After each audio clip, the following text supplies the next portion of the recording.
लड़ना पड़ेगा तो लड़ेंगे।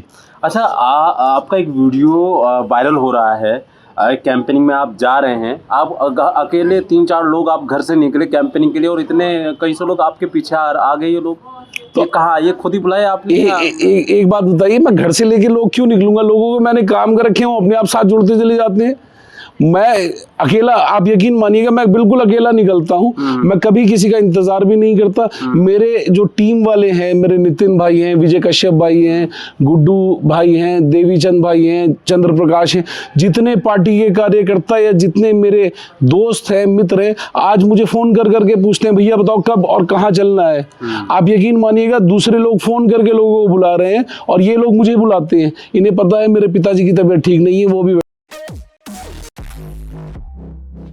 वार्ड नंबर 77 के प्रत्याशियों के आपने बयान तो सुन ही लिए होंगे, कांग्रेस के और निर्दलीय के, लेकिन एक पार्षद जो बीजेपी से पार्षद रह चुके हैं अभी तक और इस बार फिर उनको मौका मिले है और बीजेपी से उनको टिकट मिला है और इस बार फिर वो चुनाव लड़ रहे हैं। क्या क्या मुद्दे रहेंगे, किन बातों को लेकर वो लोगों के पास पहुंचेंगे और जो 6 साल का जो समय गुजरा है वो कैसा गुजरा है, काम किया है कि नहीं किया है, सड़कें बनी हैं या नहीं बनी हैं, कैसा वो दौर रहा है, तमाम सवाल हम करेंगे और वो पर्सनल सवाल भी करेंगे कि उन्होंने इस दौर में जो कोविड का एक टाइम गुजरा उसमें क्या किया है।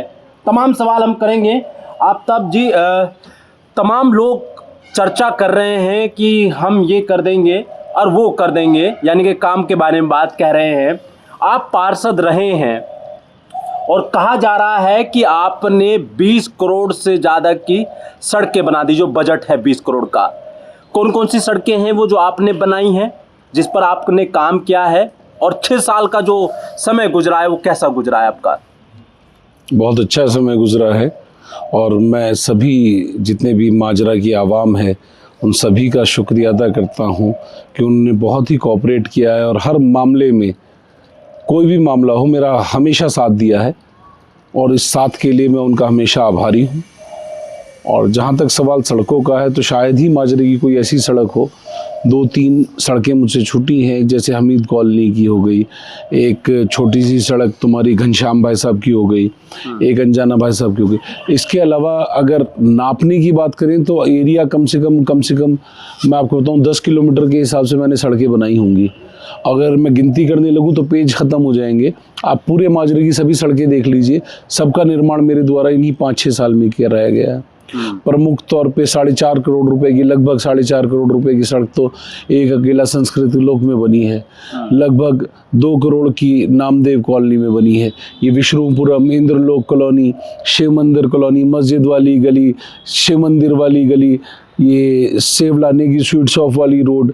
अब कोई सी ये माजरा मस्जिद छोटी वाली, प्रधान वाली गली, कोई एक ऐसी रोड देख लीजिए जहाँ मेरे नाम का बोर्ड ना लगा हो, जो छोटी से छोटी गली जो ना बनी, कोई ऐसी मिल जाएगी।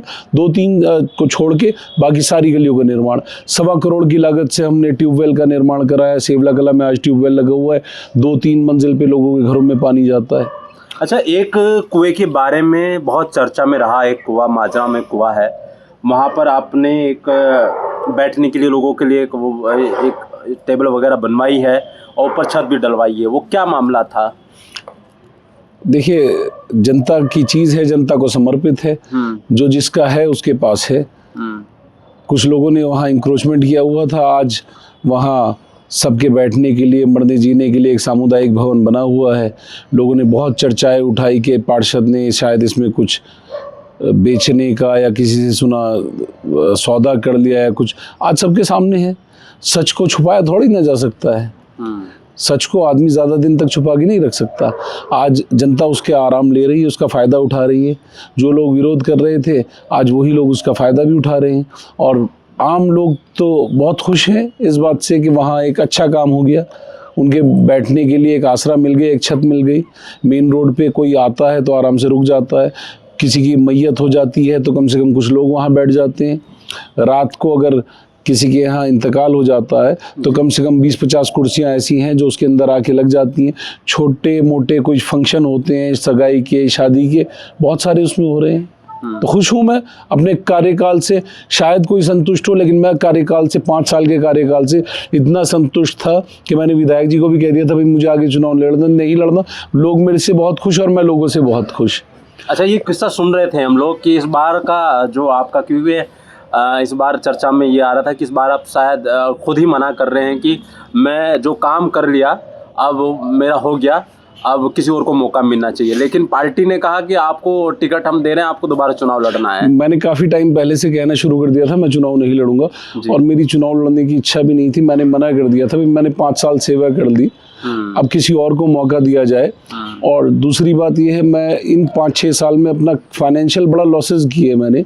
मेरे काम का बड़ा नुकसान हुआ, परिवार का जो समय परिवार का होता है वही समय आपको जनता को देना पड़ता है।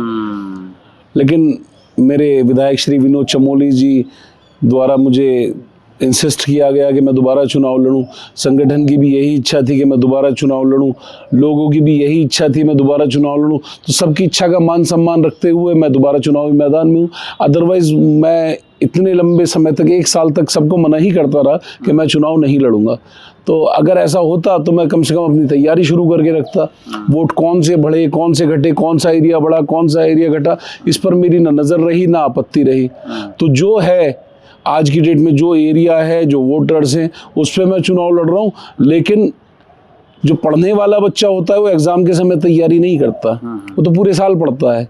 मेरी तैयारी, इनकी तैयारी 1-2 महीने की होगी, मेरी तैयारी तो पिछले 5-6 साल की है। मैंने 5-6 साल लोगों का काम किया है। एरिया चाहे मुझे कोई और सा भी दे देते ना, ये मैं वहाँ पे भी जीत के आ जाऊँगा। अगर ये मुझे पूरा आज़ाद कॉलोनी दे देते, कोई सा भी एरिया, मुझे एरिया, काम करने वाले को एरिया का मैटर नहीं करता। हमने काम किया है, लोग मुझे एक अच्छे सबके बीच, चाहे मेरे हिंदू भाई हों चाहे मुसलमान हों, मेरी पहचान एक काम करने वाले पार्षद की रही है, ईमानदारी की मेरी छवि रही है। मैं उस चीज़ से बड़ा खुश हूँ कि मेरे ऊपर 5 साल में कोई आरोप किसी तरह का नहीं लगा।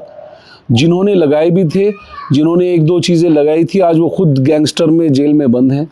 जिन्होंने मेरे ऊपर आरोप लगाया था हिंदू बच्चा कब्रिस्तान का, आज उन्होंने ये मुद्दा भी हिंदू बच्चा कब्रिस्तान का है। ये कब्रिस्तान जिन्होंने आरोप लगाया था उन्हें पता चल गया क्या मामला था, क्या हुआ था। आज सबके सामने हिंदू बच्चा कब्रिस्तान मौजूद है, उसमें ताला लगा हुआ है और स्थानीय लोगों के हाथ में चाबी है। अच्छा, ये वादा किया था आपने जनता से? मैंने वादा किया था, मैंने जितने वादे किए थे मैंने सारे पूरे कर दिए, तभी मैं संतुष्ट हूँ। मैं संतुष्ट हूँ अपने कार्यकाल से। मेरे 5 साल का कार्यकाल, आदमी कभी भी संतुष्ट नहीं होता, ना लोगों से ना कार्यकाल से। मैं लोगों से भी बहुत संतुष्ट और कार्यकाल से भी बहुत संतुष्ट। मैं बहुत खुश हूँ, ईमानदारी से मानिए। इतना कुछ खुश शायद कोई हो। मैं लोगों के काम करके मुझे ऐसा लगता है मैंने पुण्य कमा लिया। मुझे जो काम करने थे, मेरे जो टारगेट थे, वो मैंने अचीव कर लिए। जब मेरी विधायक जी से बात हुई, चमोली जी से, तो उन्होंने कहा सारे तो पछड़े तूने निपटा दिए, अब चुनाव से पीछे क्यों भाग रहा है। जितना लड़ना था, झगड़ना था, जो जितना विवाद था, सारा विवाद सुलटाने के बाद, सब निर्माण करने के बाद अब काहे पीछे हट रहा है। लोग तुझे चाहते हैं, तुझे प्यार करते हैं। मैंने कहा विधायक जी मेरा बहुत हो गया, मैंने कर दिया काम, अब कोई और आए, कोई और संभाले। लेकिन उनकी इच्छा थी कि मैं चुनाव मैदान में आऊँ, तो मैं चुनाव मैदान में हूँ। अच्छा, एक सवाल है मेरा आपसे। आपकी पिछली 6 साल पहले जो चुनाव हुआ उसमें 80 वोटों से आपकी जीत हुई, लेकिन आपके जो सामने जो निर्दलीय खड़े हैं और कांग्रेस से खड़े हैं, वो अपना अपना दावा कर रहे हैं कि आफ्ताब आलम ने क्षेत्र में जनता की तरफ नहीं देखा और हम लोग इस बार जीत सकते हैं।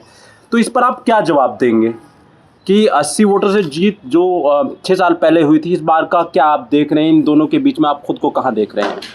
जब मैं चुनाव जीता था तो मेरे पुराने काम का कोई एक्सपीरियंस था जी, ना मेरा कोई बड़ा नाम था। पार्टी ने मुझे टिकट दिया, लोगों ने मुझे प्यार दिया, मैं जीत गया। अब 6 साल मैंने काम किया है।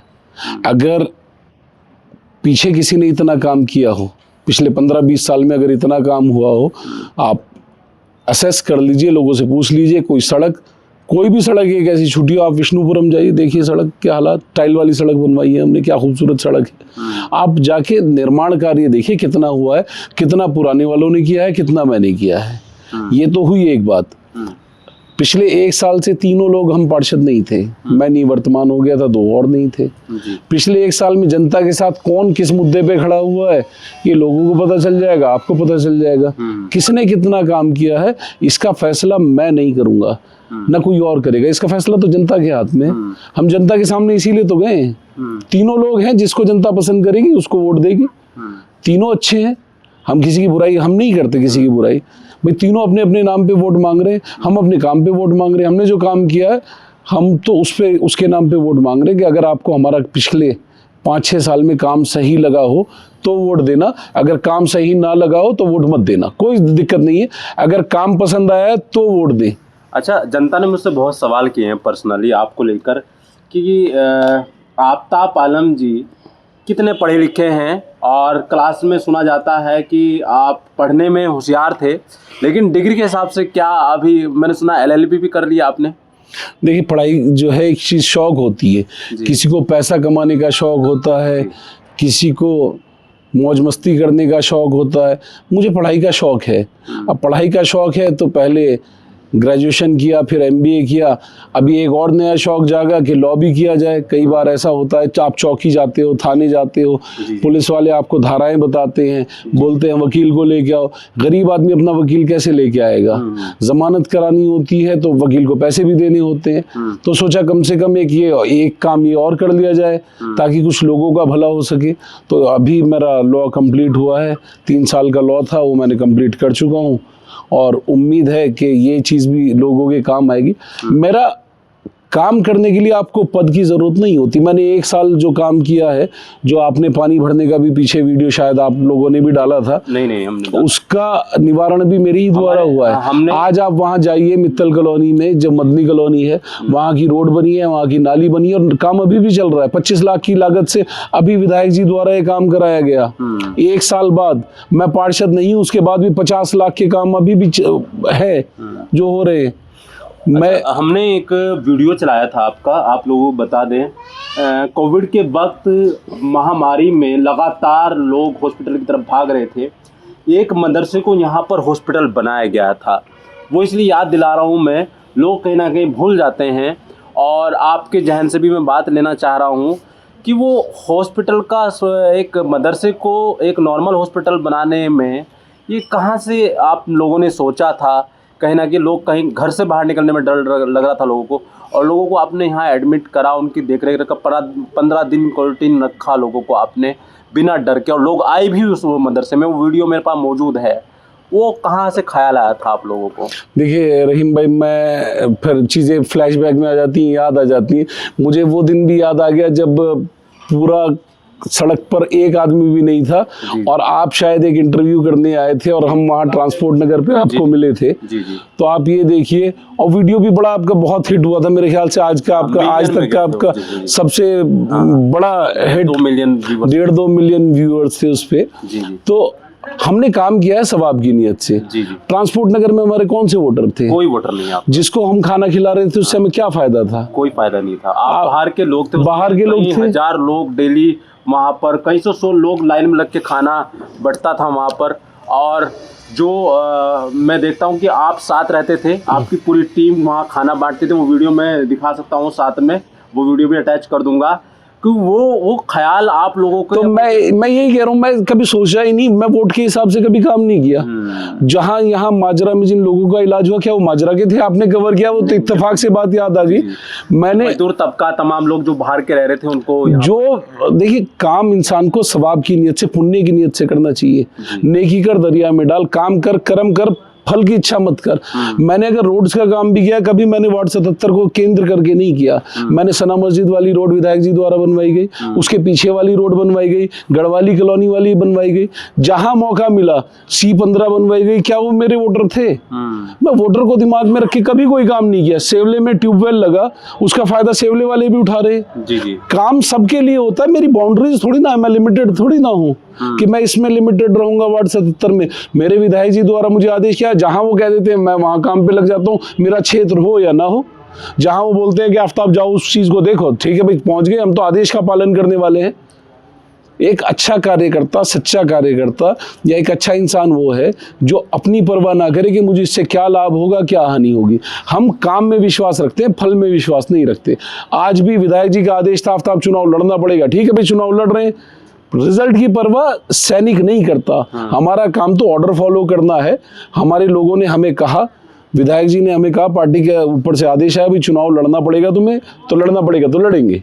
अच्छा, आपका एक वीडियो वायरल हो रहा है, एक कैंपेनिंग में आप जा रहे हैं, आप अकेले 3-4 लोग आप घर से निकले कैंपेनिंग के लिए और इतने कई सौ लोग आपके पीछे आ गए। ये लोग तो कहाँ, ये खुद ही बुलाए आपने? एक बात बताइए, मैं घर से लेके लोग क्यों निकलूंगा? लोगों को मैंने काम कर रखे हैं, अपने आप साथ जुड़ते चले जाते हैं।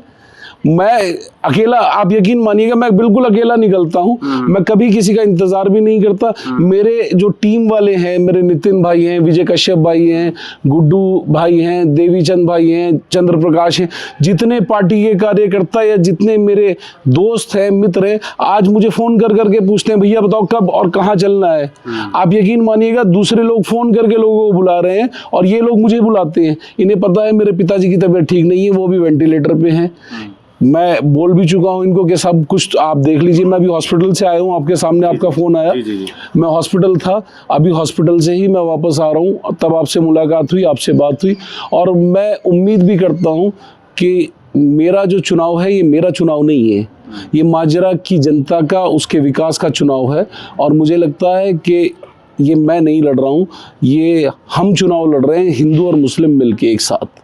और मुझे लगता है जहाँ एक आदमी ना हो, मैं ना हो, जहाँ हम हो, जीत वहीं होती है। एक अंतिम संदेश आप क्या देना चाहेंगे इस वार्ड के, इस देहरादून वासियों के लिए जो इस वार्ड के हैं, जो वार्ड 77 के हैं, उन लोगों को क्या संदेश देना चाहेंगे? अंतिम संदेश आप। देखिए, मेरा मानना है कि चुनाव इस टाइम 3 लोग लड़ रहे हैं, एक कांग्रेस पार्टी है, एक निर्दलीय है, तीसरा मैं हूँ। और हम तीनों ही आपस में रिश्तेदार हैं। एक मेरे तरफ मेरा भांजा है, दूसरी तरफ मेरा भतीजा है जो चुनावी मैदान में है। और लोगों को ये देखना है और ये तय करना है कि हमारे लिए बेहतर कौन रहेगा। मैं समझता हूँ कि एक तरफ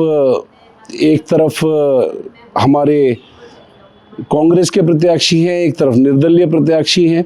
जनता का भला किस में है, सरकार किसकी है, पावर किन लोगों के पास है और कौन लोग विकास के लिए योगदान अपना कर सकते हैं, वही चीज़ तय करनी है। और लोग मेरे ख्याल से समझदार हैं, अपना बुरा और भला जानते हैं, वो समझदार लोग हैं, वो सही चीज़ चुनेंगे।